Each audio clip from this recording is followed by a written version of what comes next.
This video will discuss the issues that lead to segregation in schools. In order to understand how schools become segregated in the first place, we must look at how race and ethnicity, socioeconomic status, denial, and gentrification are demonstrated in school settings. By doing this, we can also figure out ways to eliminate segregation. Race and ethnicity plays a major role in the separation of race within schools. Schools are still segregated, and disadvantages such as language barriers make it easy for children to face discrimination. This language barrier is also a factor as to why Latino students attend poor schools. Furthermore, white parents contribute to school segregation by refusing to send their children to diverse schools because they are convinced that the education is poor. Other factors such as socioeconomic status affect school segregation. Segregation is reinforced by opportunity markets. These opportunity markets are also responsible for the race barriers in schools and influences segregation. Segregation in schools is linked to significant disparities in school revenue between predominantly white and black districts. Additionally, increased segregation leads to gaps in educational opportunities available to black and white students. Studies have shown that students of color from lower income families were more likely to attend schools with inexperienced teachers, inadequate supplies, poor funding, and overcrowded facilities. These situations affect performance outcomes, thus resulting in lower test scores and putting these students at an academic disadvantage.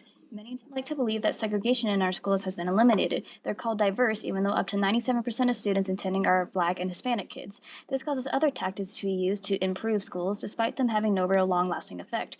During his 2004 re-election campaign, President Bush said that their alternative methods of teaching were working and making a difference, all just to falsely appease concerned parents. This denial makes it hard for policy changes regarding race to actually happen.